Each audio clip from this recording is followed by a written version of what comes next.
16. Secret enemies. Ryan hated hospital rooms. Even if useful for sanitization purposes, the constant whiteness made him feel sick and isolated. Hours had gone by since the orphanage battle, its occupants evacuated by dynamis and moved to one of the company's hospitals. Psyshock's victim had been put in an artificial slumber, laying on a warm bed with a respirator and brain-scanning devices near her. Wyvern stood near the window, clearly struggling against the urge to sleep. "Will she be okay?" Ryan asked Wyvern, both having stood watch over the girl for a while. "I know from experience you can recover from Psyshock's brain connection, but I have yet to see someone sedated afterward. Medics said her brainwave patterns are highly abnormal," Wyvern told him. "They will keep her in observation for a few days until they are certain she won't suffer from sequelae." This worried Ryan a bit, making him wonder if Psyshock had refined his powers since the last time they met. At least the vile psycho was dead for this loop, allowing the courier to relax. Enrique Blackthorn Manada chose that moment to enter the room, carrying a bright, exquisite bouquet in his arms. Well, I believe congratulations are in order," the corporate mastermind said, putting the flowers next to the window. "A bit heavy-handed for my taste, but I expected collateral damage from your part, Romano." "What will happen to the children?" Wyvern asked, sounding quite familiar with her manager. "We will take care of them," Enrique said. "They will be hosted in a secure facility far away from Rust Town, and many people voiced their intention to adopt some of them. Let it not be said that Dynamis is not family-friendly. Of course they would try to exploit the situation for a publicity stunt.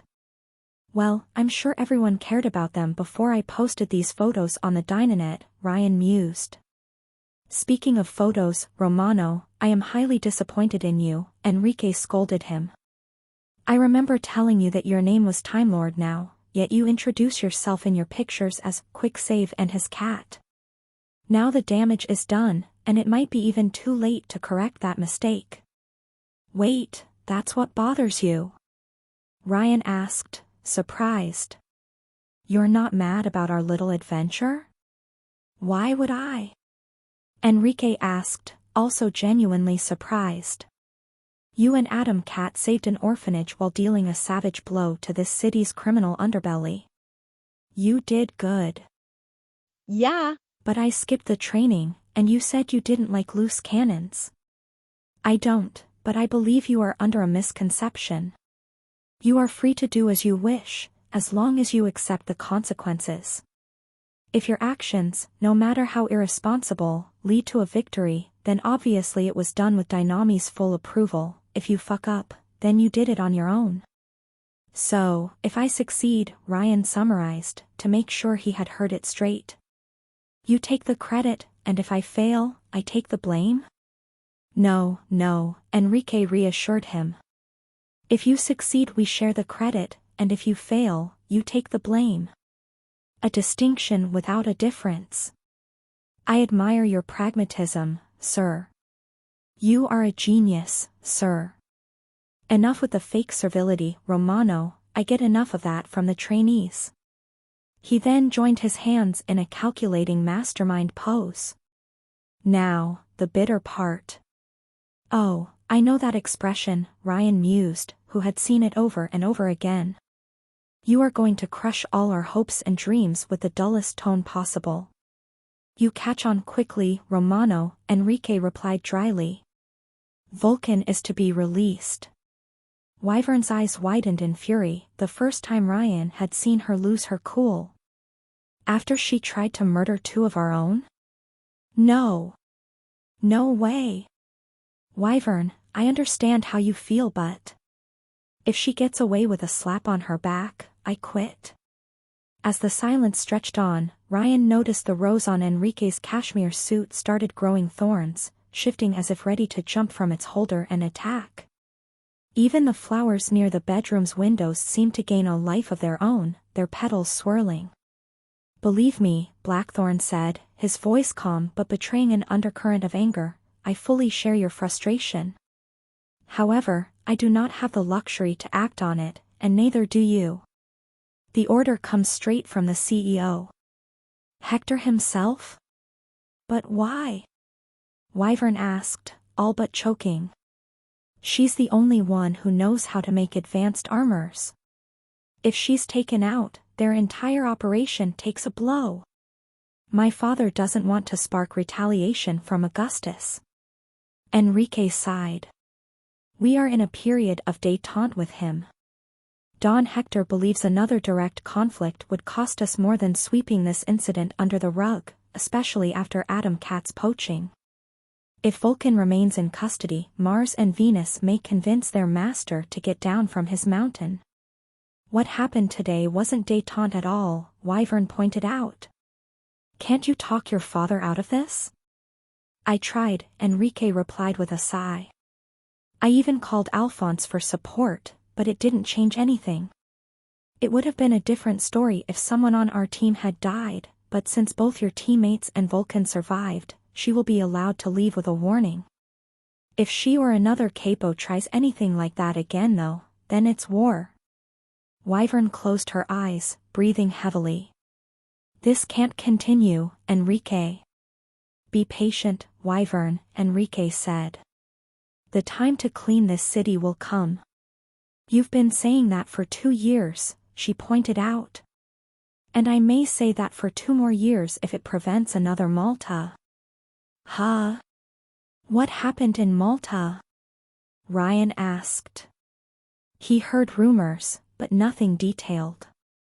It sank, Enrique replied dryly, checking his watch under his sleeve. I must go. Wyvern, quick save. At least he stopped using that name.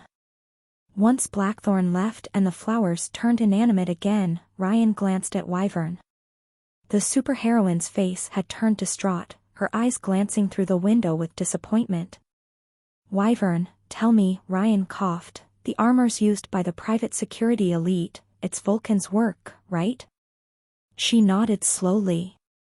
I heard you two were close. We were. The superheroine frowned a bit. Why are you insisting on the close part? Her obsession with you seems, I dunno, a bit too passionate. Wyvern looked at him with an incredulous face, then a thought seemed to cross her mind. No, she said after some hesitation. It's. She let out a sigh, clearly not eager to speak about it. Ryan waited, knowing she would speak if not pressured.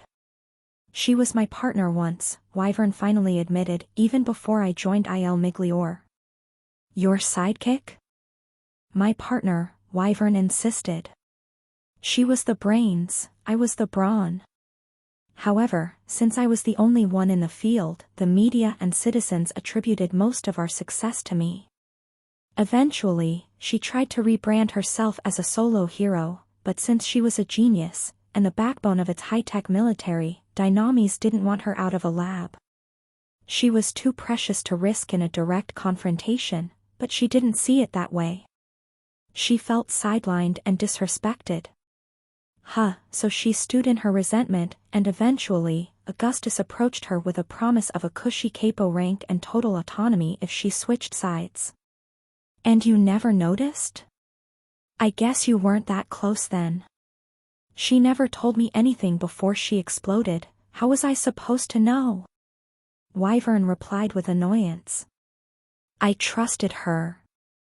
The bedroom's door opened, a feline walking inside without making a sound. Wyvern, Adam Cat nodded politely, double-checking the door's lock before turning towards Ryan. Quick save, you said the meta had a supply of elixirs? What made you think that? I can tell when psychos suffer from withdrawal. He had a long experience managing someone like Bloodstream. None of them were, and they haven't behaved like normal psychos for weeks. It seemed to be the likeliest explanation. Mosquito died while in medical care. Ryan immediately caught on, though Wyvern didn't connect the dots. What are you suggesting? She asked, confused. The reptilians, Ryan explained. The reptilians struck again. They're everywhere. Wyvern stared at him without a word. She knew he was onto her. Can you be serious a minute? Adam Cat replied, completely missing the joke. Don't you find it strange? He could have died of natural causes, Wyvern said, not really bothered by the fact she might be responsible. I hit him hard. Maybe, but if Quicksave's theory is correct, then the meta must have gotten their extra elixirs from someone. Wyvern crossed her arms, thoughtful. It is true that private security members tried to help Ghoul escape confinement, she conceded. But what you are suggesting is a very serious accusation. Someone inside Dynamis is clearly helping the meta, Adam Cat declared boldly. Supplying them with knockoff elixirs, information, and support while covering their tracks. That's the only explanation. I don't know, Felix, Wyvern said. I don't. Wait, your name is Felix? Ryan cut off Wyvern, glancing at his sidekick. And your superhero name is Adam Cat? I don't see the problem, he lied. Ryan didn't say anything, even if the jokes wrote themselves. That would be too easy. Wyvern waited a second for him to calm down, before finishing her sentence. I don't doubt that some divisions of Dynamis are corrupt and that the meta could pay off private security grunts to provide information and support. The Augusti do it too, and that has been a problem for years. However, elixirs are something else. For anyone to secure a steady supply, they would need cooperation from top executives or key people, all heavily scrutinized. Even the Augusti need to buy the knockoffs through corrupt intermediaries to avoid detection. They could be making their own, Ryan suggested the obvious. Even the Augusti haven't managed that feat yet, Wyvern dismissed it. I'm more worried about that bunker Mosquito told us about, honestly. I always wondered why the meta gang never attacked Dynamis establishments, or tried to expand. Even their attacks on the Augusti were only an attempt to keep them out of Rust Town. It said everything about psychos that attacking an orphanage was considered restrained on their part. So all they want is that bunker? Adam Cat asked. They're trying not to draw attention to themselves while they unearth it? And if Adam wants it, it can't be good. Well, my good friends, the path ahead is clear, Ryan said. We go to the junkyard and see for ourselves. Much to his consternation, neither seemed keen on the idea. If they want this bunker so much, they probably have all their heavy hitters stationed in the junkyard, Wyvern pointed out. Frank the Mad is physically stronger than me, Acid Rain possesses a devastating capacity for destruction, and Adam himself is as cunning as he is powerful. We also received reports that they recruited lone wolf psychos like the land, and with Psyshock's demise, they will expect an attack. We will need numbers, recon, and an attack plan. But can it be done? Adam Cat asked. Or will we let them go to avoid escalating tensions? Clearly, Enrique had given him the talk on his way out. Unlike the Augusti though, Wyvern seemed optimistic on that front. The meta aren't Augustus, she said. Especially after that stunt, the public will want us to take action against TH-. She stopped talking, touching her earplug. What's up? Ryan asked. Another late-night commercial? It's the harbor, Wyvern said grimly. There has been a massacre. As dawn started to appear beyond the horizon and he fought off drowsiness, Ryan realized that he should have anticipated something like that. He had seen the assassin at the harbor, and the bathysphere shipment was scheduled long before the courier himself entered the picture. Of course Sanbato would maintain it even without Ryan's presence, and with Ghoul's arrest, the meta sent Saren to attack the meeting alone. It must have seemed like a golden opportunity to score a few easy kills. Quicksave and his cat, Felix the Adam Cat muttered on the front passenger seat, as Ryan parked near the security cord Dynamis established around the harbor.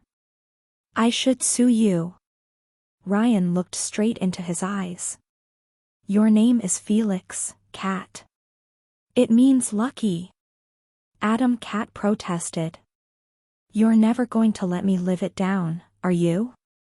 No, never. Then I will call you Quickie from now on. I'll be blunt, Ryan sighed. That makes it sound like you have a thing for me. Oh my, no. Adam Cat replied, his tone dripping with sarcasm. I don't wish that on anyone, you're horrible. You wouldn't be able to handle half of me anyway. Believe me, Kitty, if I took you, the experience would be so intense that you would never be able to enjoy a girl ever again. I invented positions so powerful, the authorities had to make them illegal. When they arrived at the spot where Ryan had first met with Luigi and his goons, the duo only found corpses and private security members taking pictures of the crime scene. Saren had left a few holes in the dock, indicating that she hadn't gone quietly. Her empty hazmat suit had already been recovered, drained of its contents. Ryan wondered if she had somehow survived. The Auguste's remains left nothing to interpretation. Luigi and his unpowered goons had been torn to shreds by sharp blades, their corpses tossed into the ocean. Their blood colored the water red. Zanbato's armor had short-circuited like during the last loop, shocking him to death. Considering the hole in his chest, Saren had exploited the opportunity to land a direct shot at his vitals, killing him instantly. The samurai laid on his back, a fallen warrior. The Punisher struck again. Ryan muttered to himself, feeling slight guilt upon seeing Jamie's remains.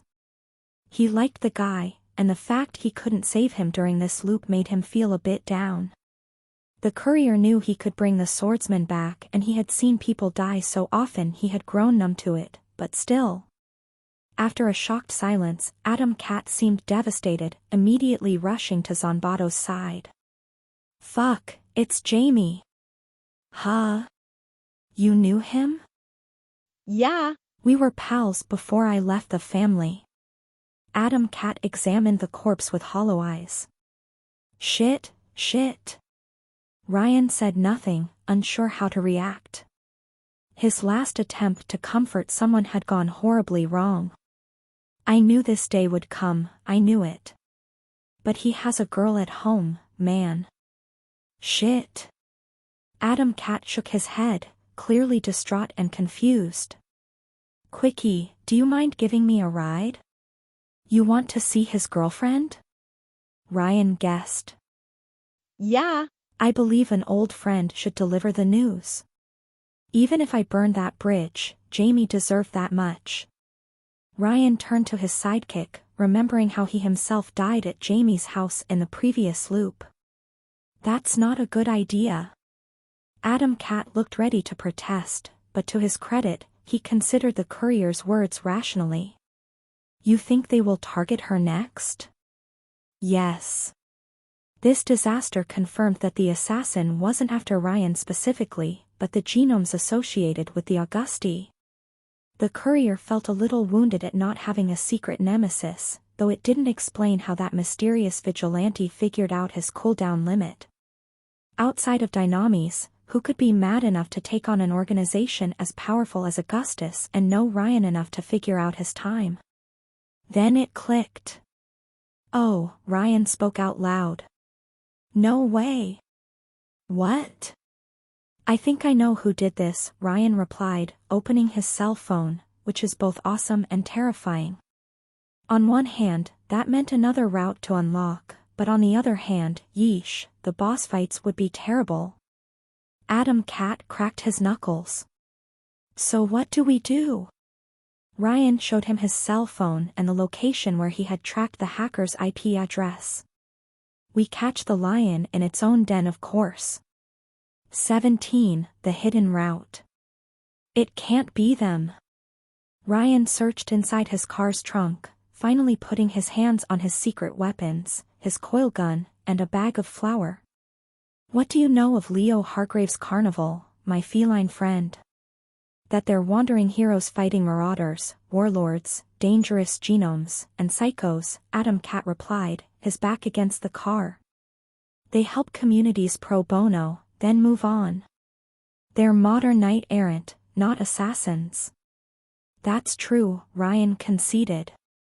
Which was partly why he respected them as a group, even after the problems they caused him. But they're also pragmatic knights. When they fight, they don't pull their punches. They hit hard and fast, and unlike most genomes, they actually use small unit tactics. You speak as if you fought them. I did. And they gave him his fair share of resets, especially in his early loops. I was present when they killed Bloodstream 4 years ago and got caught in the crossfire. Now, usually, I love being in the middle of interesting things, but that day cost me something dear to me. Something, or someone. Sharp cat. It had been the day Ryan had drunk his elixir, which he did to survive that disaster in the first place. He couldn't fully control his save point back then, and he ended up trapped in a suboptimal route. One which separated him from Len. As the thought crossed his mind, Ryan glanced at the Mediterranean Sea, the rising dawn refracting on its waters. As it turned out, the assassin had established their base in a ship graveyard between Rust Town and the old harbor. The supertanker he had seen on the shores was only the first of an army. Metal husks of tankers, boats, and even aircrafts were lined up on a sandy shore, rusted by salt water. Barnacles had made their home on the belly of ships and Airbus planes alike, with small alleys between each steel corpse. The IP signal came from an isolated garage nearby, a metal hangar partly built inside a cruise ship. Probably some kind of chop shop, scavenging the husks and selling back parts. Rainy, toxic clouds appeared north, though strangely, they moved against the wind and towards the harbor. Was it the doing of dynamis, blowing the pollution away from Rust Town? Adam Cat crossed his arms, remembering something. Dad once told me that he fought their original lineup years ago, before he and Mom adopted Narcinia. Augustus was still establishing his power base back then. He killed half of the carnival's members and drove off the rest. Well, they had returned to finish the job. Better late than never. But I never heard anything about a glass manipulator. They have a lot of turnover, so this may be a new recruit, Ryan replied. Considering the invisibility and the fact they often killed through bombs or mundane means, such a genome could credibly fly under the radar. Especially if all witnesses end up dead. I can't move the car closer or carry anything with screens. I'm pretty sure they can detect and control glass over a vast radius. How vast?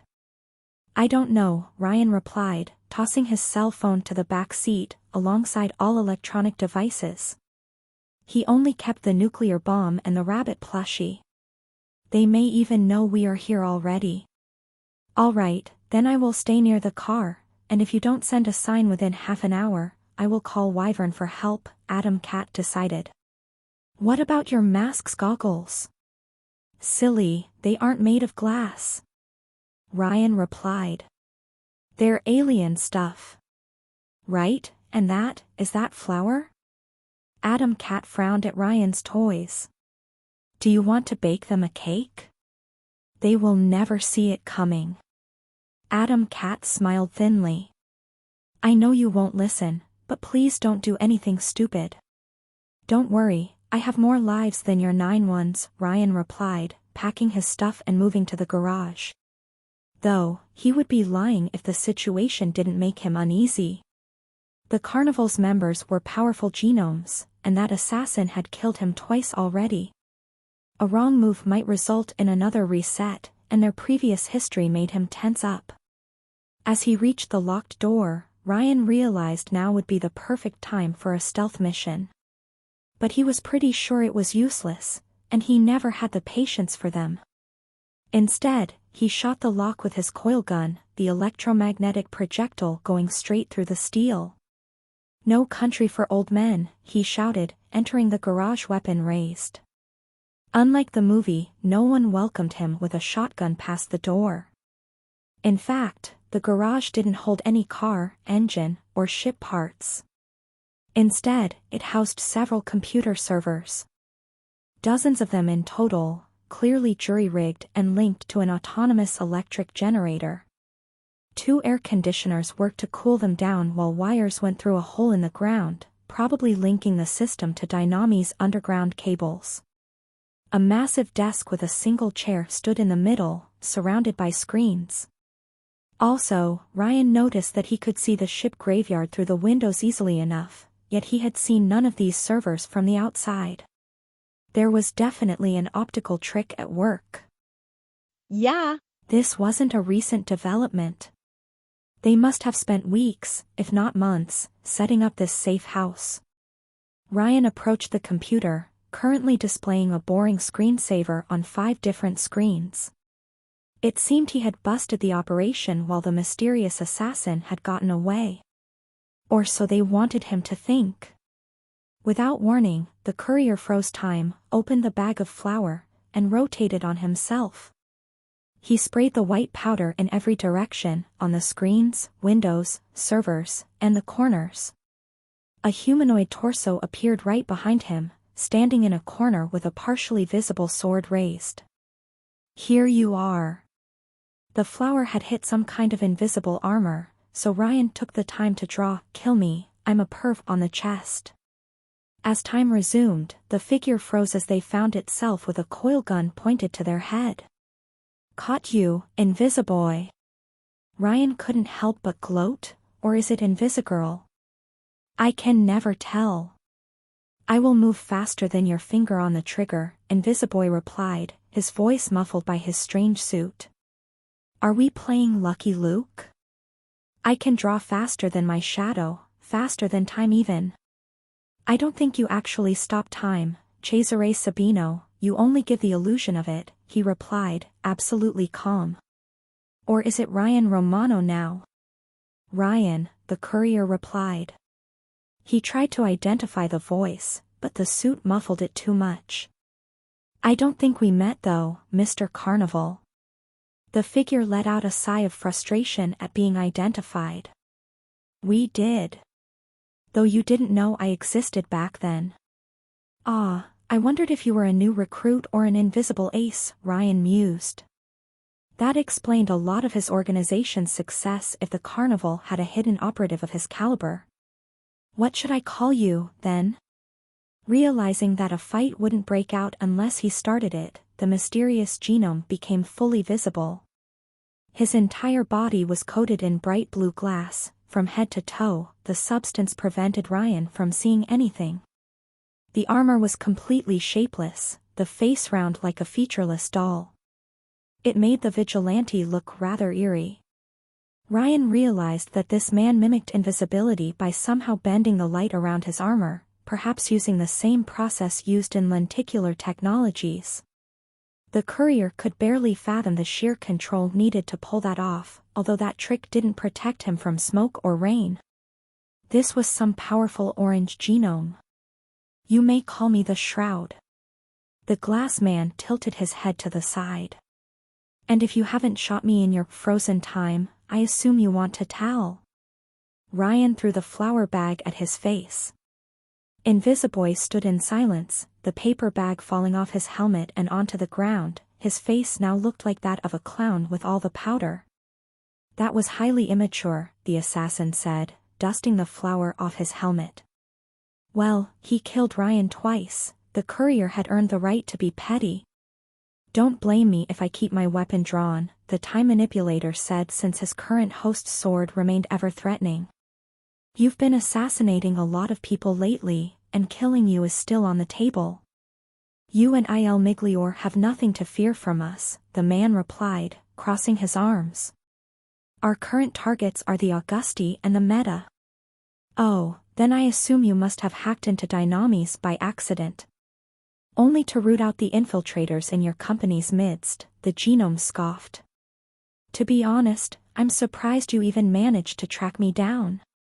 "I was very careful not to leave a trace." Ryan wasn't in the mood to enlighten him, especially after he killed the courier twice.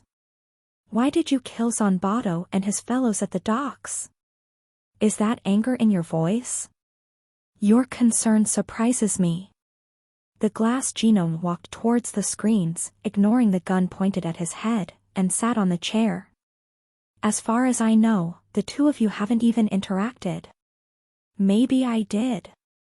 And maybe so far, I didn't see anything that justified killing him. Heck, he's pretty low in the hierarchy as far as I know. The man joined his hands, the posture reminding Ryan of Enrique Manada.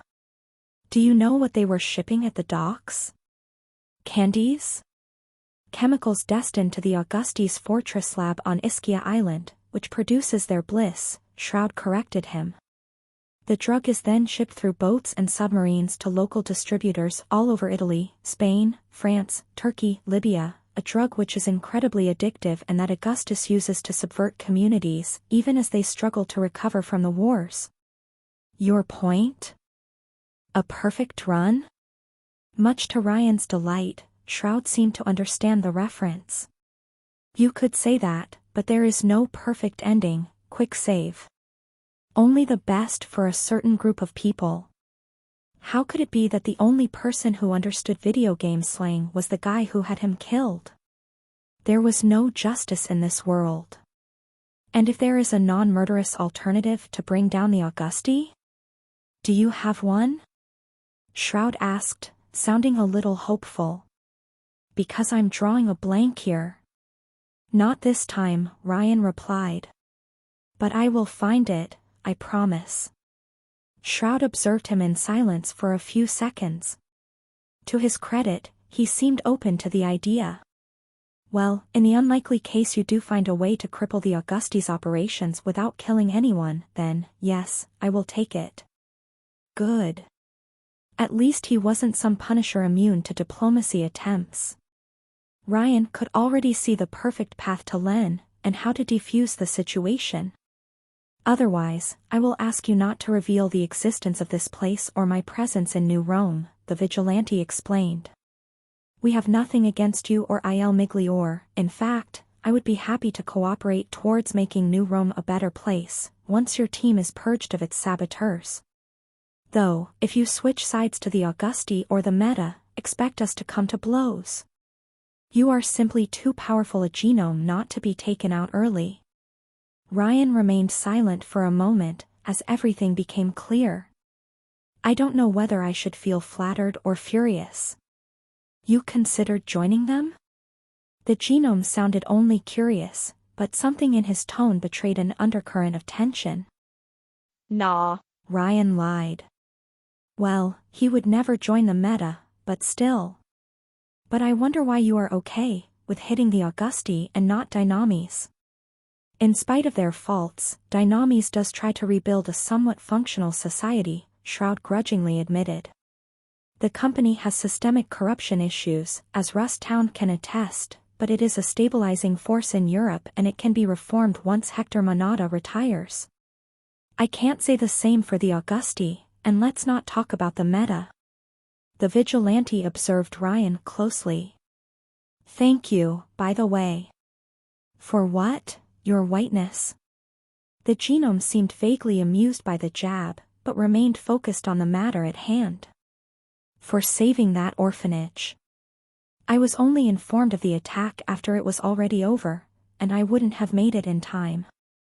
I didn't expect you to turn your powers to a positive end, but I'm glad you did. Frankly, I worried you might follow in Bloodstream's footsteps, or hunt us down in revenge. He was sick and his death was only mercy, Ryan replied. It's separating me from Len that I can never forget. The glass man said absolutely nothing, a tense silence stretching between them. Ryan pressed the gun against that man's helmet. You know where she is? I do. To his credit, the genome sounded incredibly calm and confident for someone with a weapon pointed at them. I mapped every faction in this city before starting the operation. Although in her case, the problem isn't knowing her location, but reaching it. Where is she? The genome didn't answer directly, pondering his words. She never contacted you, in all these years. She couldn't, Ryan replied. She didn't know I survived, because of you guys. You were never subtle in your stunts, nor shy about spreading your true name. I don't believe for a second that she never heard of you in 4 years. The courier's finger twitched, nearly pulling the trigger. What are you implying? The obvious. That she never contacted you because she didn't want to. And I think deep down, you understand that this is the only logical explanation. Ryan glared behind his mask. You know nothing. He considered what to do with this information. The carnival was clearly operating in New Rome as a fourth faction. They were the hidden route. However, his focus was finding Len, and he already saw a path towards her. The assassin was the biggest hurdle towards reaching her, and now, he knew the perfect way to defuse the situation. He could see it already. The perfect run towards Len. You were followed. Ryan blinked at Shroud, drawn out of his reverie. Plate IL? You were followed. Shroud glanced at the window, a rain downpour hitting it from outside. Sick, yellow-green water corroding the glass on touch, and which attacked even the metal walls. No. Not water. Acid. Impossible, he had been careful when driving or using his phone. Unless. The DNA tracker, Ryan realized. He knew he should have read the fine print. An explosion echoed outside, telling Ryan that Adam Cat was currently fighting for his life. Without a word, Shroud turned invisible, all the flour on his armor falling to the side of his desk. He must have altered the glass layers to shrug it off. Ryan raised his weapon and prepared to rush through the door when he heard a loud noise from above him. Something was on the roof, crawling towards his location. Without warning, a wire tentacle broke through the garage's ceiling and aimed for Ryan's head. 18. Acid Rain. Ryan dived towards the servers, dodging flailing wires while the glass windows shattered around him. Outside, someone had opened fire on the garage, bullets piercing through the walls and damaging the computers inside.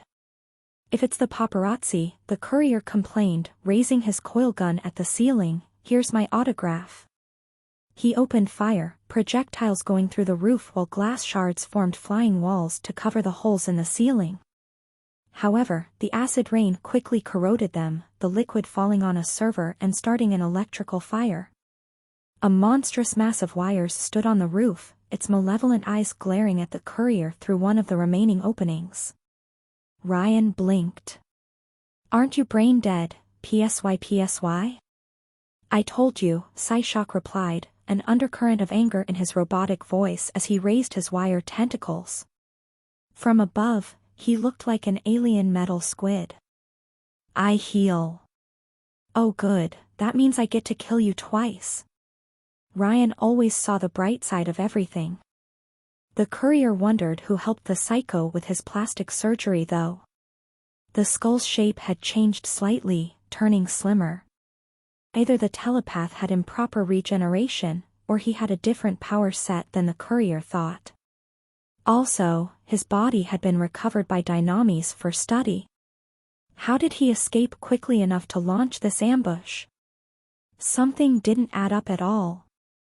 Psyshock moved his head out of sight before Ryan froze time, making it difficult for the courier to aim at the mutant's only vital area. It didn't help that the psycho's backup kept firing bullets from outside, providing suppressing fire.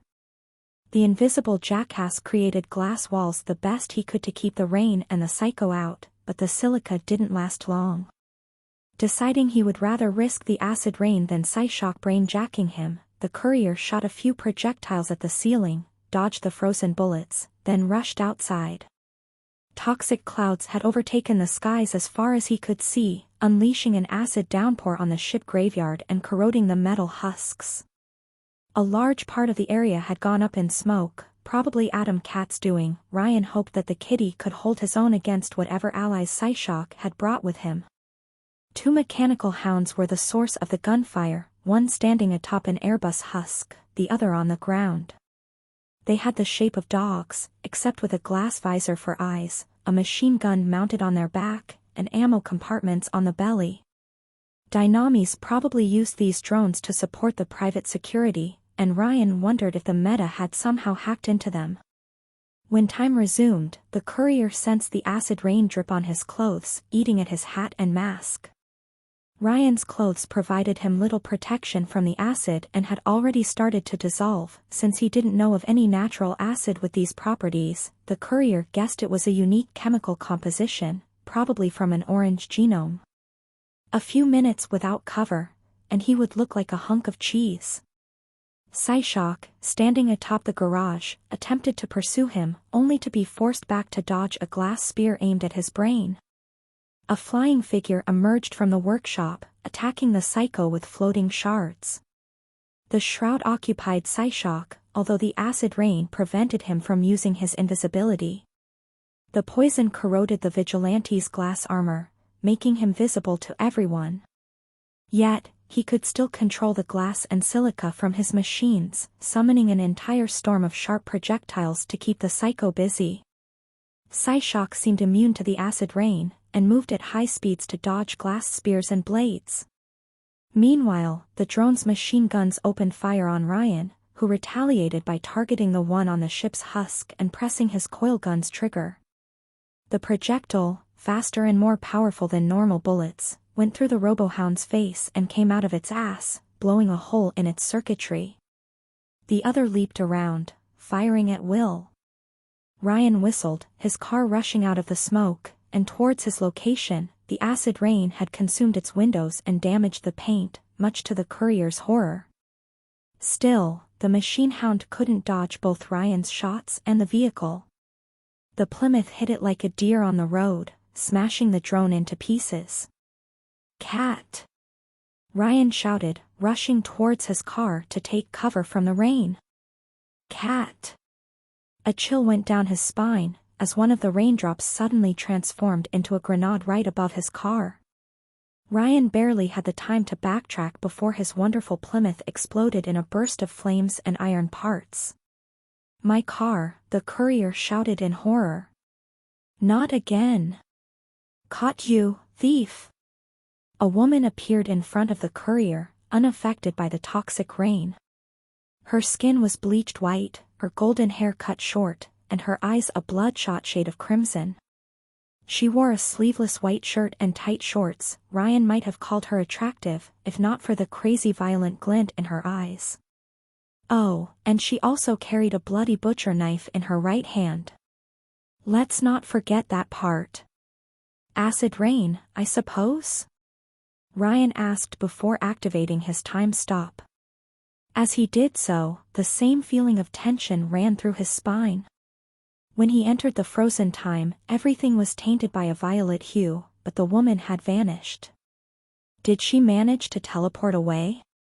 Pain raced through his body, as the acid waters managed to eat away his clothes and reach the skin beneath. While furious about his car's destruction, the courier decided to retreat into the shadow of a ship husk, to get protection from the downpour. The second time resumed, once again, a wave of tension went down his spine as Ryan let out a cough of pain, as a butcher's knife found its way to his hand, cutting his fingers and causing him to drop his coil gun on the ground. Blood flowing through his right hand, although having experienced worse, he could still focus. "You can see it, too," Acid Rain chuckled, blocking his path towards the husk. "The purple world." Uh-oh. "That place between two moments and two angles, paradise," she cackled, holding her head with both hands as if overtaken by rapturous desire. "It's so wonderful. My brain shines with its beauty." "Okay, lady, I'm done here," Ryan said, looking inside his trench coat for the atom bomb. He barely had the time to bring it out of storage when the nimble killer teleported right in front of the courier, kicking the bomb away with a swift attack. She immediately vanished before the courier could return the favor. Before she reappeared and fled, Ryan sensed, he could not quite describe it, a gut feeling. The same feeling as when his own power activated. Not only could she summon acid rains, that psycho could also switch places with raindrops, giving her an impressive teleportation range. A violet genome coupled with an orange. One who drew her power from the same source as Ryan's. Their powers interfered with one another, enough that each could sense the other's activation. The problem was, while the courier only needed a thought to activate his time stop, it took a fraction of a second to take effect. If she could sense its activation, acid rain had a very short window to react before the temporal anomaly manifested. And not only were her reflexes superhuman, but her power also took action faster than his own. Ryan guessed it made sense. His time stop affected the entire observable universe, while her teleportation only switched two objects in a short radius. Ryan had found a counter. "Geez, this city has a huge balance problem," he complained, before taking cover under a husk's shadow. He should have expected the meta to send a heavy hitter after him considering all the headaches he gave them in this restart, but damn, that girl hit hard. "Cat. Cat, where are you?" He couldn't hear anything with the downpour, nor see much. Even the battle between Shroud and Psyshock had turned into a distant background echo. "I got him first," Acid Rain laughed, reappearing atop an Airbus remains with a machine gun. She had a clear line of sight towards Ryan. "Gutted him like a fish, chin to ass." She opened fire at Ryan, forcing the courier to duck. He attempted to target her with a well-placed thrown knife to the face, but she teleported away before the weapon could connect. "Send me there," the madwoman snarled upon reappearing on the ground near Ryan's own location, daggers in both hands, her eyes lost in feverish madness. "Send me there, you thief. You think you can keep it all for yourself, you miserable little punk? You think you can take this beautiful world from me? You selfish brat, you're violating my rights." Ryan stopped time for a second, the woman vanishing before the effect halted the clock.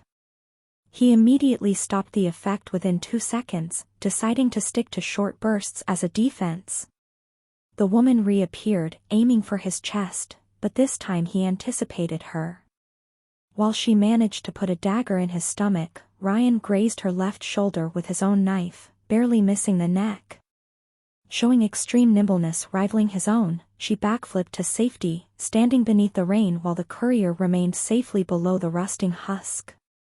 Ryan examined the wound, realizing he couldn't remove the blade without bleeding out. The situation wasn't good, he only had one hand left, and he took more damage than she did. To add insult to injury, the acid droplets seemed to avoid hitting her body, leaving her impeccably dressed even in the middle of a downpour. Aww. Acid Rain licked her own wound, her face one of blissful happiness. Aww. "It's so warm, so warm." She enjoyed getting hurt. "My compliments to the chef," Ryan deadpanned dryly. "May I suggest some fava beans with your drink?" Instead of quipping back, the madwoman let out a maniacal laugh. "I'll hurt you for this," she snarled, her expression a mix of anger and pleasure. "Oh yes, you will squeal. I'll knife you until you squeal, you little piggy." She immediately disappeared from Ryan's sight as he activated his time stop, perhaps returning to a safe house to grab weapons. The courier didn't mind dying now, since his perfect run towards Len would require an Augusti loop, but he would rather perish with dignity rather than die to this discount joker. Ryan searched inside his trench coat and brought out the plushie. It felt so tiny in his hand, and yet so dangerous. "I want you to know this," the courier said as time resumed, trying to flip the hidden switch on the plushie's back. "You forced me to do this. You forced me to do th." Another mental signal followed, and a grenade appeared right in front of him. 2 words came to mind. "Meep meep." Ryan's vision turned white, his hearing went deaf, and his back hit the ground. He felt the plushie slip through his fingers, far away from him. When he regained his sense of sight, and his ears started to make sense of words again. He laid helpless on his back, half his body burned, the rest bleeding out. Acid rain towered over him, like an angel of death. "I'm going to knife you to death," she said with an angry face. "And then I'm going to get inside your bowels. I'm sure you keep the map to the purple world there." "Yes, you thief, I know that. Your intestines will look so tender and beautiful." This woman had serious issues. Ryan sighed and tried to come up with famous last words when Acid Rain glanced away from him and towards the shore. "Who are you?" she hissed. "Another thief? How many of you?" A stream of pressurized water targeted the psycho, who teleported away long before it could hit her. Ryan frowned in confusion as he heard heavy footsteps on the ground, powerful enough to overshadow the noise from the downpour. Something big had emerged from the sea and moved onto the shore. Although Ryan's vision was starting to blur, he could see it approach. A towering figure of bronze alloys, carrying some kind of flamethrower device. The figure looked like a mix between a diver suit and advanced armor, smaller than Vulcan's, yet as thick as a tank and painted crimson. Its helmet's single opening projected light like a lighthouse, illuminating Ryan as it glanced down at him. His eyes widened behind his mask as he recognized the design. "Len?" The Iron Giant didn't answer, but although the courier couldn't see the person within due to the lighthouse visor, he immediately recognized her posture. The way she moved and carried her weapon, the slight concern when the Titan observed him. It was her. She was out of jail and free and alive and well. Ryan's heart beamed with happiness. Maybe she had always been there, watching him from afar. "Mine." Acid Rain snarled, teleporting so quickly she seemed to be in a dozen places at once. "Mine, mine, mine. I am filled with disdain. Disdain and fury. Len, don't." Ryan pleaded as the bronze giant raised her weapon, realizing the danger. "Get away." Too late. When Acid Rain ended her teleportation onslaught, she had replaced multiple raindrops with grenades. A rain of bombs fell upon the duo, with enough explosives to wipe out an entire city block.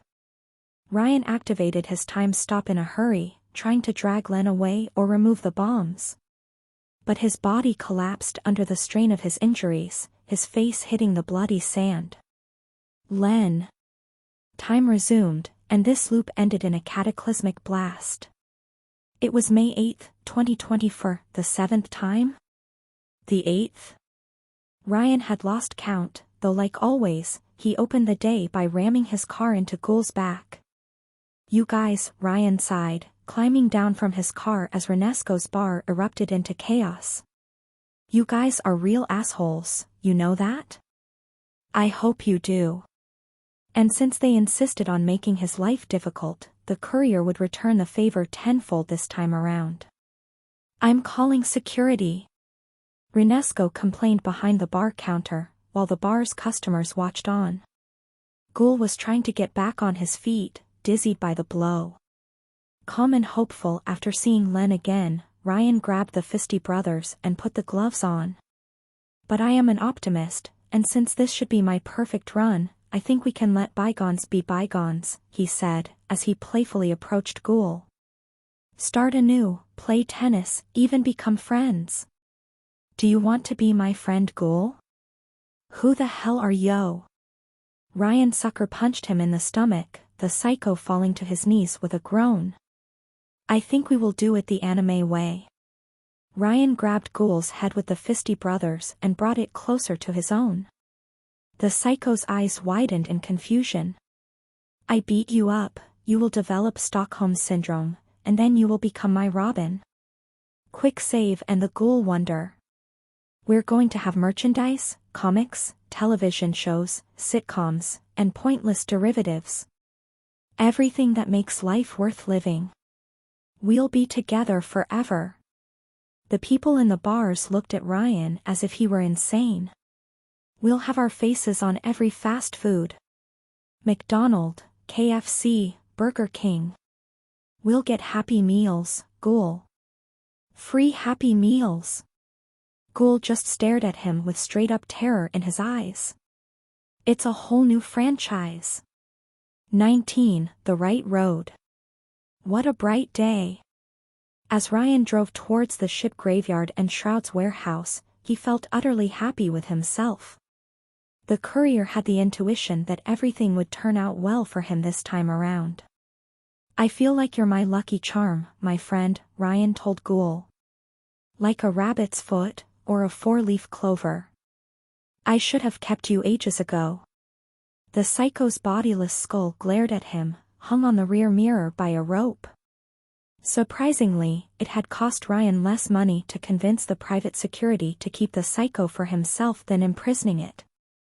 He guessed it cost more to feed a prisoner than to just ignore a vigilante. Like all loops so far, Wyvern visited him, although she sounded a bit less enthusiastic this time, for some ghoulish reason. She had also insisted he deliver Ghoul for safekeeping, as a sign of trust, and for his own safety. Vulcan followed with her own recruitment pitch, putting him firmly on the Augusti path. So far so good. Ryan stopped in front of the warehouse, grabbed Ghoul with Fisty, and then stepped out of the car. I will kill you, Ghoul snarled. I will kill you, I swear. He never finished his sentence, as Ryan started juggling the skull while whistling. He looked through the warehouse's window, seeing neither the servers nor the friendly neighborhood assassin. If he didn't have absolute trust in his power, the courier might have mistook the events of the previous loop for a feverish dream. Instead of breaking in this time, Ryan knocked on the door, Ghoul's nauseous skull under his arm. Hey, can you let me in? I have a car window problem. Ryan shouted. Shroudy repair, Shroudy replace? He waited a full minute before the door finally opened, revealing a glass man and servers on the other side. How did you know? The carnival member asked, glancing around as if expecting a hidden camera. Oh, I'm alone, my carnival friend. Ryan said, before showing him the skull. Except Ghoul Wonder here, but it's a package deal. Like Dresden and Bob, or Laurel and Hardy. Get in. Ryan walked inside, the shroud closing the door behind them. The genome remained fully visible this time, perhaps believing the courier didn't know about that trick. He sat in his chair, the screens of his many computers showing a map of New Rome with multiple locations marked. Most seemed to be Augusti fronts, like the Bakudo and Renesco's place. A cup of chamomile tea waited near the keyboard. Quick save, how did you know? Shroud asked him again, skipping the pleasantries and being all business. You don't ask a magician to reveal his tricks, Ryan replied, glancing at the cup. Like this one, tea.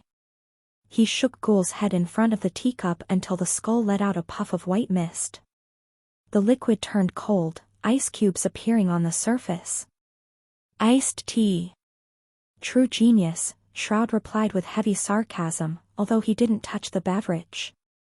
He also works with fridges, and it's eco-friendly. I will rape you, you maniac. Ghoul snarled. I will kill you, and then I will rape your corpse while it's still warm. You deserve the pain, asshole, the glass manipulator replied, completely unsympathetic to the psycho's plight. You killed at least 17 people, according to my files. Only 17? The psycho laughed, before bragging. I killed hundreds. Hundreds. He sounded really proud of it too. You would think Ghoul would know better than brag about his body count while in his current position, but nope. Shroud observed the psycho with cold disdain, before turning to Ryan. What do you want me to do with him? Why, interrogate him of course. Ryan said, caressing the back of Ghoul's skull. Isn't that right, Skellington? You'll tell us everything about this big bunker your big bad boss wants so much? A bunker? Shroud asked, instantly interested. Bleep you, quick save. Bleep you. Shut up, slave, Ryan replied, before slapping Ghoul. Why you slapped me, the talking skull complained. You slapped. And Ryan slapped him again, the psycho glaring at him with fury and humiliation. Everything you can do to me, Adam can do worse. Oh, really? Accepting the challenge, Shroud separated a glass shard from his armor, shaping it into a thin needle. The object floated right in front of the psycho's skull, lining itself with his left eye. If you don't tell me everything, that needle will work its way into your eye, and then the brain. Slowly, painfully. Then I will work on the other. I have survived decapitation, bitch, Ghoul replied, unimpressed. He stared at the weapon as it came closer and closer, without faltering. Ryan sighed, putting his hand on Shroud's shoulder. What? The glass manipulator asked, stopping his needle as it reached the cornea. You believe he doesn't deserve it? I know you want to play Jack Bauer, but that's not how you torture a psycho, Ryan replied, searching inside his trench coat while putting the undead skull on a corner of the desk. Ghoul's eyes changed from confident to mesmerized, as the courier revealed a green potion, put inside a perfume-like receptacle. Dynami's logo was plastered on it, alongside the concoction's name. The Hercules knockoff elixir, made in Dynami's, Ryan advertised the product, dangling it in front of Ghoul. The skull tried to take it with his teeth, but obviously, he couldn't do it without legs. You like it? I bought it this morning. It grants superhuman strength and stamina, and I heard it feels like drinking a liquid orgasm. Give it to me. Ghoul snarled, his junkie addiction taking over. Give it to me, damn it. It's contraindicated for quadriplegics, Ryan taunted him. I guess I will have to flush it down the toilet. Why, you monster? The psycho sounded genuinely horrified. You won't dare. Do you know how much they cost? What do they cost? The courier exploded into maniacal laughter, chilling Ghoul to the bone. It made him laugh even more, with Glassman looking at the scene in disturbed silence. Life isn't about money. It's about having fun. You have to stop him. Ghoul snarled at Shroud. You, Glassman. You have to stop him. He's mad. Mad enough to do it. I don't think I can restrain him unless you give me information, Shroud replied, removing his needle and switching to good cop mode. I barely have any control as it is. Ryan opened the bottle, letting Ghoul smell its sweet perfume, before tilting it sideways. Some of the product fell on the ground, the undead letting out a snarl of horror. Stop, stop.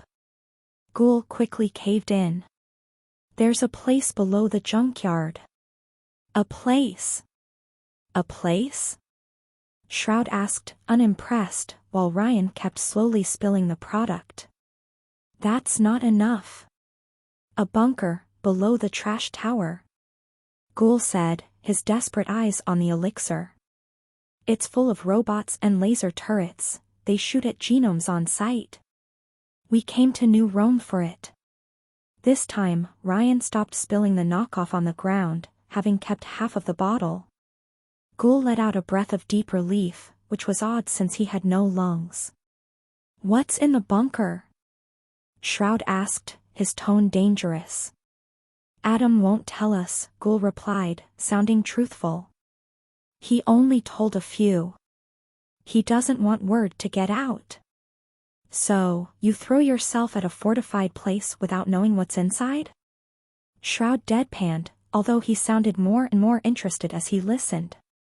Forgive me if I find that sketchy. Adam knows best, Ghoul replied. He always does. And he's obsessed with it. He says it's, how does he say it, the future, yes. The future. The automated defenses sense genomes and we lost a few people to them, so Adam decided to send normies in.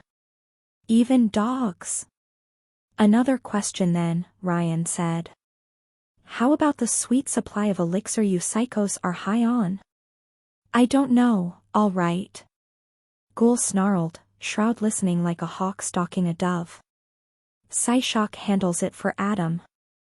They distribute knockoff elixirs regularly, so long as we play by the rules. If we disobey or we look into it, we're cut from the supply. It would be impossible to generate a supply of genuine elixirs, considering their rarity, Shroud mused, his arms crossed. Do they come from dynamis? If they are knockoffs, I would assume so. Are you deaf? I already told you, I don't know. I don't give a bleep where that sweet nectar comes from, so long as it flows.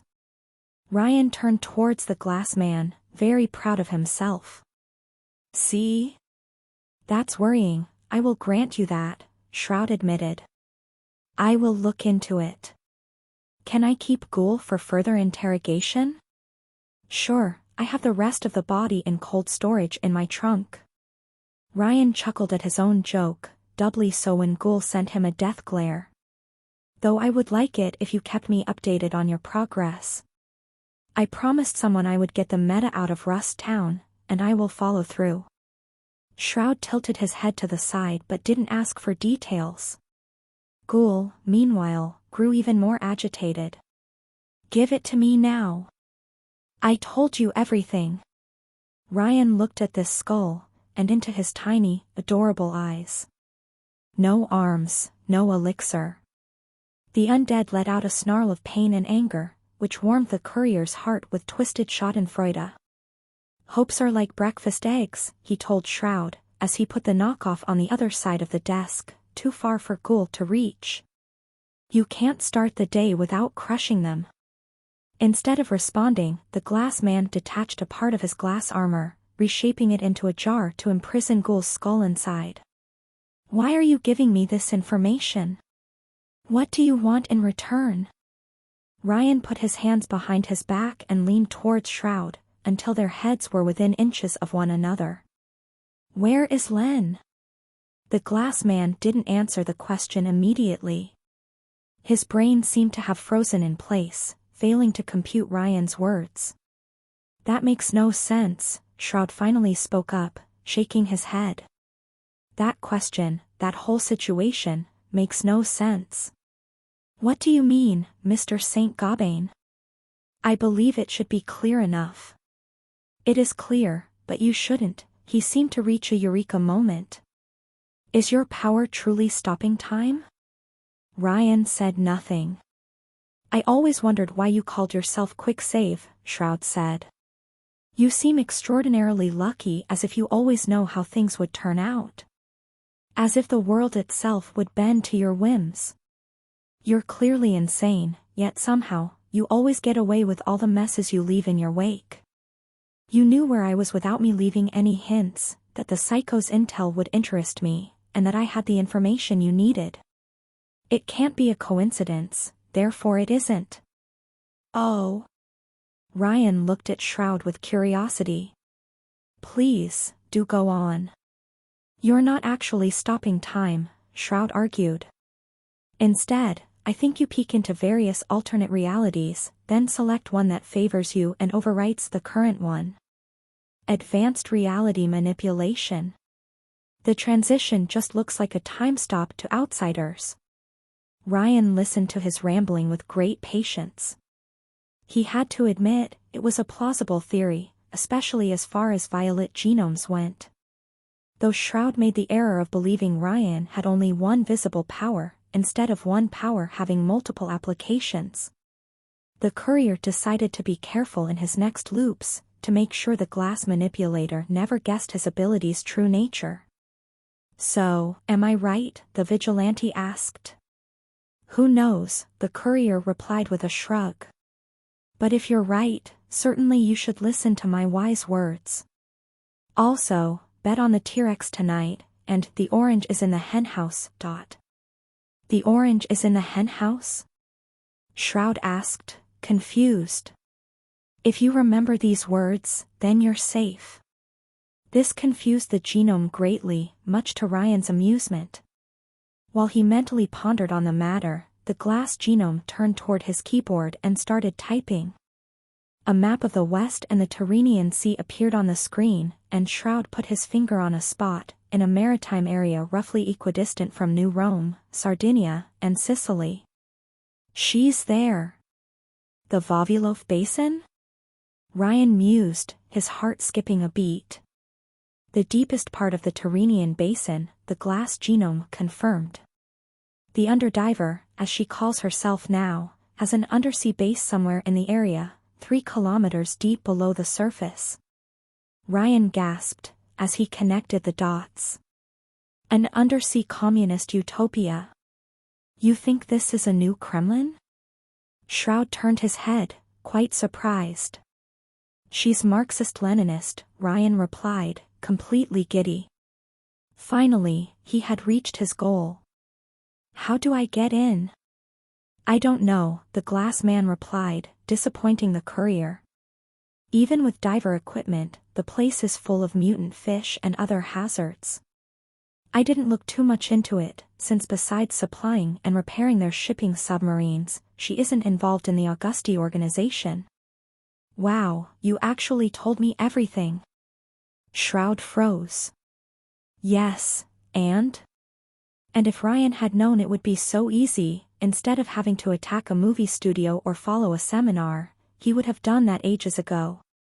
I hope you aren't planning anything harmful with that information, the courier said, changing the subject, because if you intend to do anything to her, then we'll have a problem.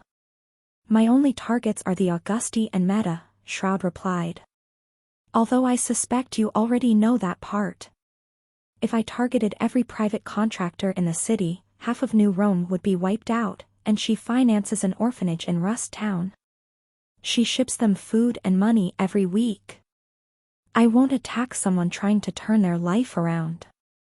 Ryan froze, as a few things fell into place. The Metagang intends to attack that place soon. Shroud immediately tensed. Why? You heard dem bones, they need normies to get inside the bunker. Apparently, some places are too big for adults to crawl into. So you can peek into alternate timelines. Shroud took this as a confirmation of his theory, although he clenched his fists. You are a pseudo-precog, and you help me because this is the optimal scenario. Don't get too cocky, Windshield. I will take care of the orphanage, he said with firm dedication. As for reaching your friend, I cannot help much. The only person who remains in contact with her is Vulcan since they have a technology trade going on. I can look into it if you want. I don't think that will be necessary, but thank you. Finally, the moment of truth. You see, I have received an offer from both Wyvern and Vulcan to join their respective organizations. Continue. I want you to stop your explosive assassination spree of the Augusti. And why would I do that? Shroud asked, his tone turning from cautiously friendly to cold. Because if I infiltrate the Augusti on your behalf, I don't want to get blown up by accident. The vigilante remained silent for a few seconds as he processed Ryan's words, then he laughed. You know that they have a truth-teller?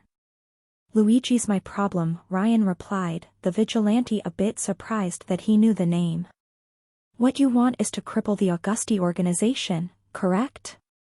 Not cripple, Shroud replied. Destroy it utterly.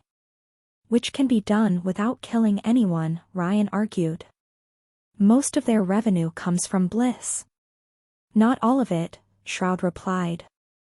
They have a finger in every pie. Prostitution, gambling, weapon trafficking, booze, but Bliss is the cornerstone of their business and moneymaker, yes. It's half their revenues. And correct me if I'm wrong, all the Bliss come from their island superlab. Yes, Shroud confirmed. I don't know why, but they can only produce the drug there. Maybe they need a specific genome or environmental conditions. I haven't been able to get in, or even close. Security is too tight. Well then, that's it, Ryan said, putting his hands on his hips in a Superman pose. I'll destroy this lab for you, and cripple their business. Glass Man remained skeptical though. Assuming you succeed, which may be plausible, you want me to do what, ignore the criminal syndicate killing people every day in the meantime? You don't attack the Augusti, especially Zanbato, Chitter, or Sphere. He might have included Luigi in the group, but Ryan didn't like him and the truth teller could cause problems down the line. And obviously you won't go after me. Crippling their bliss supply won't be enough to destroy the organization, Shroud replied. It will weaken them, certainly, but we want to destroy Augustus Empire permanently. Yes, but if an assassin targets them, then the Augusti will be on edge and increase security around the lab, Ryan pointed out. If they get no early warning, and focus entirely on the meta. The courier let the sentence hang, while Shroud joined his hands to ponder the offer. Frankly, he had everything to gain with this arrangement. The Augusti and Meta gang would kill each other without him having to risk discovery, and he would have an agent inside Augustus Group supplying him with information. With his own access to Dynami's servers, the vigilante could secretly infiltrate every organization in the city, fix the whole board. 3 weeks, said the vigilante. You have 3 weeks to destroy that lab. Afterward, the matter will be out of my hands and I can't promise anything. And in whose hands will it be then? Shroud remained silent as a tombstone. Perhaps he wanted to gauge the limits of Ryan's abilities, or he didn't trust him yet. Well, hopefully, Ryan would have met with Len then, and it wouldn't be his problem anymore. He didn't care if Augustus and the Carnival fought one another, so long as he completed his own perfect run. He might even make another loop, just to bypass saying anything compromising to the glass manipulator. Don't bother coming back here, I will contact you, Shroud said. I will keep you informed of the meta investigation, and you will return me the favor as far as the Augusti are concerned. If you tell anyone I exist, I will learn of it, and the deal is off. Deal. Ryan presented his hand, Shroud shaking it. Don't take it personally when I say I hope we don't meet again. We both know this ain't happening. The glass manipulator dismissed him without a word, returning to his screens and files. Ryan turned away, reached the door, and opened it. Quick save? Shroud called him from behind. Ryan stopped on the threshold. I wish you luck, for everything. You're doing good in the world. Don't forget that. Ryan waved his hand at him without turning back, closing the door behind.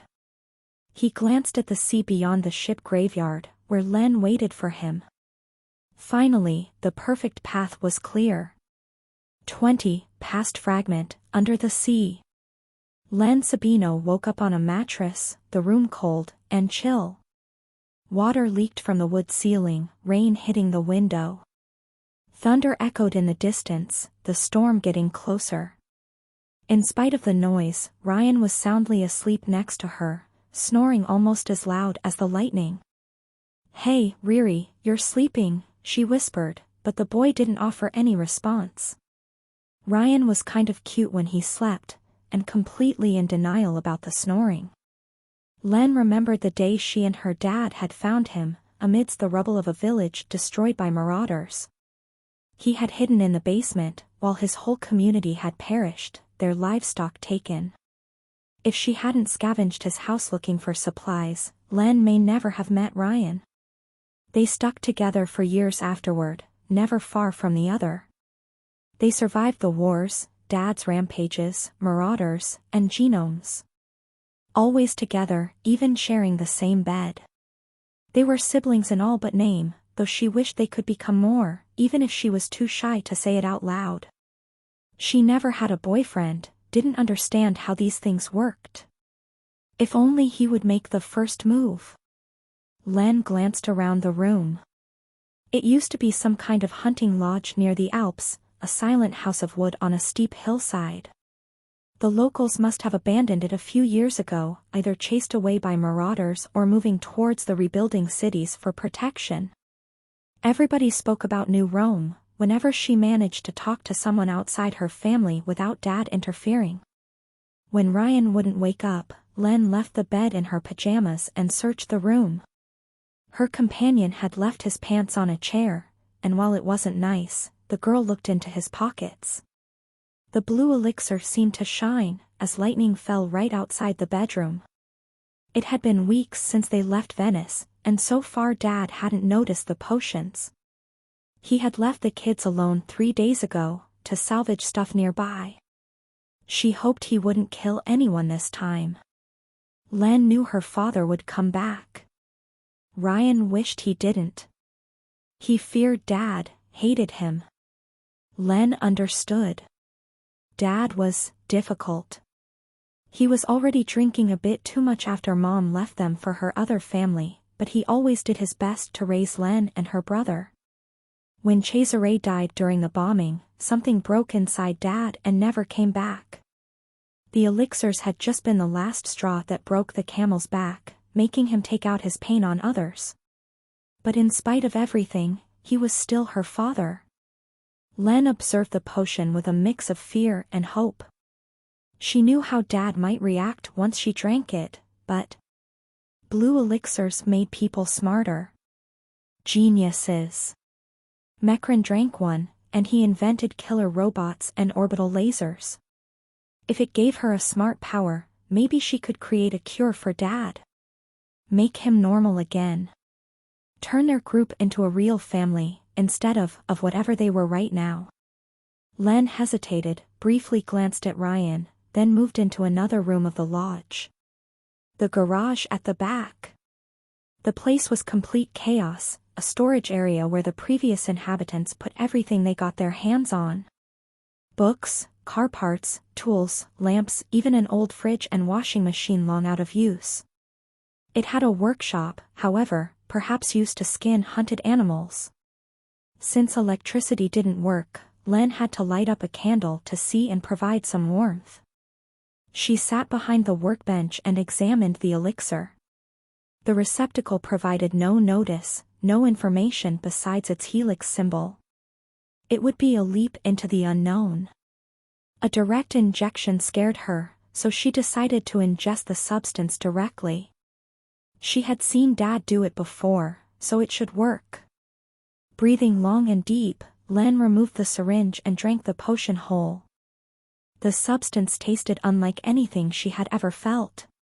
It mixed the texture of salt water with alien flavors, neither sweet nor salty, neither acid nor bitter. The liquid had no natural component at all. More strangely, the substance fused with her flesh. As she drank it, the elixir vanished before it could move into her stomach. It went straight into her bloodstream through the tongue and mouth, bypassing the normal digestion process. In the span of seconds, Len had swallowed it whole. For a few seconds, nothing happened. Len put the empty syringe on the workbench, wondering if something had gone wrong. Had age caused the elixir to lose its potency? And then her mind caught fire. A manic surge of divine inspiration possessed Len, ideas flowing into her head. Raw, pure information filled her brain like a torrent of water breaking through a dam, expanding her neurons, changing her whole understanding of the universe. She couldn't move, her consciousness freezing as it struggled to compute an enormous mass of new content. Her body went numb, a surge of blue energy phasing through her nerves, her bones, her organs. It was brief but intense, her entire self altered on a fundamental level. As the mutation continued, Len entered some kind of fugue state. The urge to create possessed her, her power demanded to be used, like a baby wishing to be born into the world. As the blue light left her body, Len's hands grabbed the remains of the fridge, the tools, the washing machine, and everything within reach. She didn't know how long she remained in that manic state. Maybe minutes, maybe hours. During that period, nothing else mattered, not Dad, not Ryan, not the world. She only needed to create something, anything. When the surge lessened and Len regained control of herself, she had transformed the fridge and random stuff into some kind of bulky bathysphere. She had somehow painted it red, and even incorporated a hammer and broken sickle into the final design. Even in that fugue state, her personality had bled through. She understood her power's nature, almost intuitively. It boiled down to one word. Water. Her power was all about water. How it worked. How to understand marine life, and how to adapt land animals to survive below the waves. How to alter the ocean on a worldwide scale, how to make technology that resisted deep-sea pressure, how to create devices capable of causing tsunamis. She knew what creatures lived in the darkest abysses of the planet, and how she could communicate with them. Her power provided her with all the information she needed, allowing her own creativity to fill in the blanks. For Len, who had always loved the sea and Jules Verne's stories, it was almost a dream come true. It made her wonder if the elixir granted powers based on the drinker's personality, providing an ability that they would like based on the selected color. But for all its wonders, her power wouldn't help Dad. It wouldn't help Dad. She couldn't imagine any way to cure him, even with her expanded intellect. She didn't even understand how his unique biology worked, let alone how to deal with his insanity. She could make submarines, tsunami machines, water control devices, but nothing that could help her understand elixirs, let alone the madness they caused. And he. Len. Len turned towards the door, Ryan stepping inside the garage while still in his pajamas. He glanced at the mini-sub, then at the empty bottle. His mouth said nothing, but his eyes widened. I had to, Len said, her voice breaking. I had to. There was no condemnation in his gaze, only worry. Was it worth it? Len shook her head in defeat, crumbling on the bench. The creative surge had left her exhausted as if she had run for hours. She felt his hand on her shoulder. She raised her head at Ryan, who offered her a warm smile. Hey, he said, pointing at the bathysphere. It's still beautiful. Now you can send fish to Siberia if they misbehave. The lame joke came out of nowhere but made Len laugh. You're horrible, she replied, the tension evaporating. I should send you to a gulag. We both know that will only be a temporary solution. Seriously though, Len smirked, we could travel. I can make a Nautilus from scrap parts. They heard the lodge's door open from the outside, the lock removed. Len? Cesare? Bloodstream's voice echoed through the lodge alongside the lightning, Ryan's hand tensing on Len's shoulder. Where are you? We have to go. Hide, Ryan said, panic overtaking his voice. You have to hide. Where? Len replied sadly. There's nowhere to go. We have to leave, the homeless are revolting again. They killed my clone in. When Bloodstream entered the garage, leaving bloody footprints behind, Ryan had moved in front of Len. The psycho observed his daughter without a word, the blood making up his body shifting like a raging ocean. Len. Dad's behavior had suddenly changed from warm to tense.